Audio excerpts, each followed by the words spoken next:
Federal Drive is presented by GEHA, Government Employees Health Association, proudly providing health and dental benefits to federal employees and their families. Visit GEHA.com. Suicide prevention depends on reaching people early, but the military doesn't always have a clear visibility into whether its training is being completed or making a difference.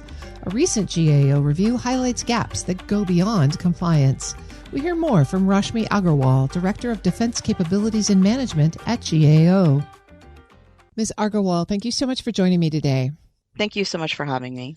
We have a tough topic to talk about, military suicides. We hear a lot about veteran suicides, which, as of the latest data, are still averaging more than 17 a day. Your report, though, focuses on the active duty force and what DoD is doing to provide suicide prevention training. How big of a problem is suicide in the active duty force? Thanks, Terry. So suicide among active duty service members still remains a significant concern. DoD last reported in its report that 471 service members as of 2024 died by suicide. So while that is a slight decrease from 2023, rates of suicide have generally increased over the past decade. So this is definitely still a concern for the military. And what is the Department of Defense's strategy around suicide prevention training? How do they go about it? So each of the services have their own specific training for their service members. So the Army has its training, the Navy, the Marine Corps, the Air Force, and this is done annually. So there's annual required suicide prevention training that the services implement that they're required to track over the course of the year. So they have a requirement to conduct it, but your report indicates that DoD really doesn't have any idea how effective that is, whether it's actually been accomplished. Tell us about what you found. So, there's different layers of review in terms of, determining whether or not, first of all, even whether or not service members even completed the suicide prevention training. So I'll start with the top layer. So there is a Defense Suicide Prevention Office. That office has general responsibility for suicide prevention efforts across the department. However, they are not receiving the information department-wide about whether or not suicide prevention training has been completed across the services. So without that information, DoD lacks visibility into whether service members are actually receiving the training intended to help them connect with resources, identify risk factors, and get support that they need.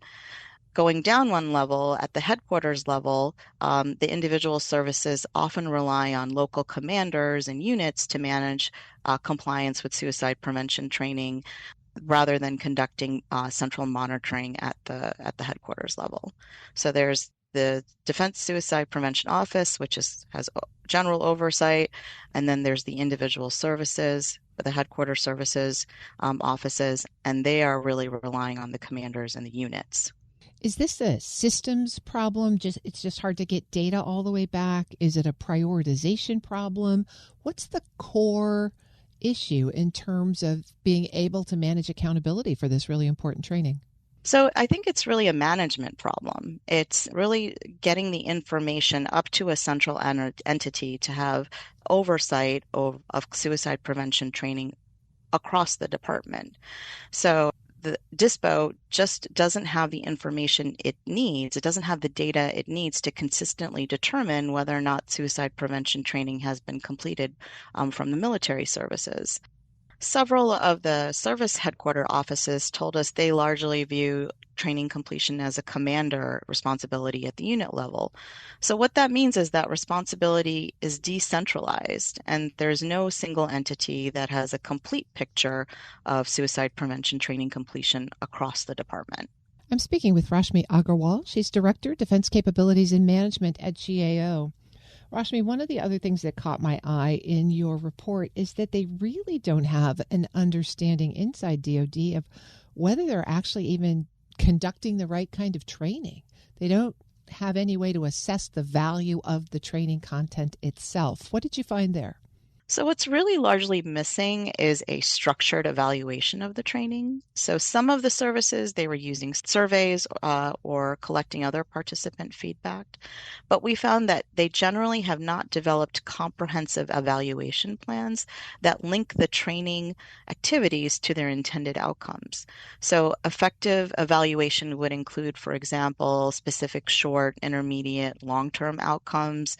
They would establish performance measures, assess whether or not the training is actually improving knowledge of service members, including recognition of suicide risk factors. So without that structured evaluation, the department really cannot reliably determine whether that the training is actually achieving its intended objectives. And you all made 17 recommendations in this report. You've made recommendations in this area before. Now there are 17 fresh ones. Walk us through the top level ones that you would want DoD to certainly prioritize first. Well, first is definitely getting the information to the Defense Suicide Prevention Office in terms of making sure that data is coming up from the unit commanders to the headquarters service level offices, and then that information rolling up to DISPO so that they have complete oversight of to what extent suicide prevention training is occurring department-wide.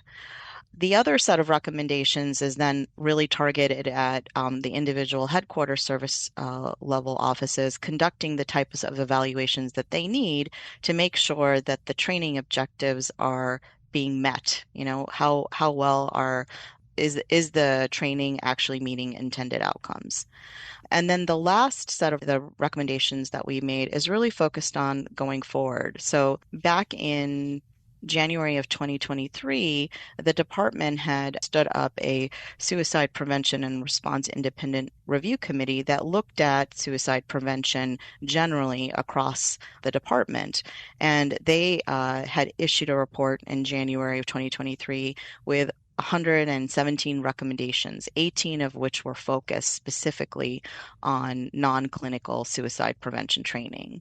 And so our recommendation is getting at to what extent the department is changing its plans or making iterative plans to being able to implement those 18 recommendations given changes going on in the department. So things like changes in staffing and then changes in how they plan to deliver that training going forward. How has the Pentagon responded to your recommendations? So DoD agreed with 9 recommendations. They partially agreed with 6 recommendations and they disagreed with 2. One area of the disagreement involved requiring the services to report the training completion data to DoD's Central Suicide Prevention Office.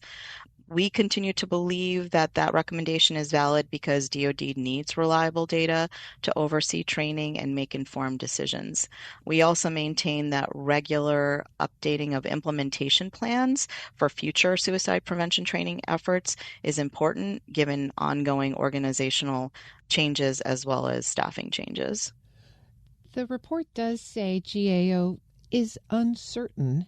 I love those kind GAO words, uncertain, that DoD will be able to continue these efforts, as you mentioned, giving recent staffing levels and a pending decision on combining suicide prevention training with other trainings.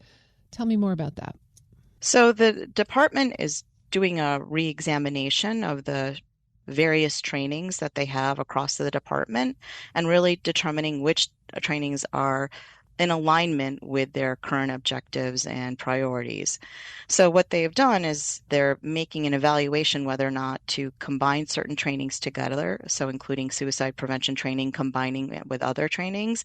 And, you know, there have been changes in staffing. As you know, the department has undergone a number of cuts in the civilian workforce, and so making sure that they have the staffing needed in order to be able to implement these trainings going forward. And if DoD were to make this a key priority and really tackle the challenges that you've laid out here, how would that translate to better outcomes over time? I think it would be a combination of factors. So it would be improved tracking and evaluation. So better data would mean better data and better oversight would mean that would create a visibility into completion of suicide prevention training across the services. And if there was leadership attention, that would signal organizational priority to suicide prevention.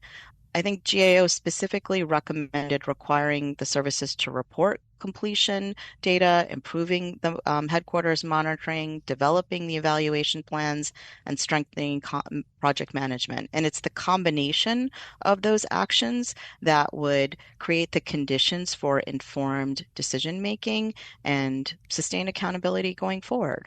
And we might hope that better training while they're on active duty carries over into their life post-service, and we can get the veteran suicide rate down as well.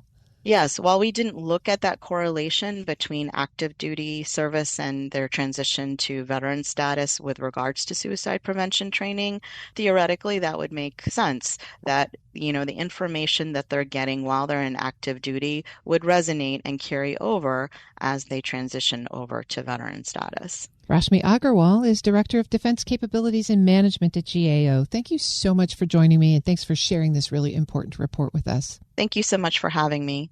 We'll post this interview and a link to the report at federalnewsnetwork.com/Federal Drive. Listen to the Federal Drive on your schedule. Subscribe wherever you get your podcasts.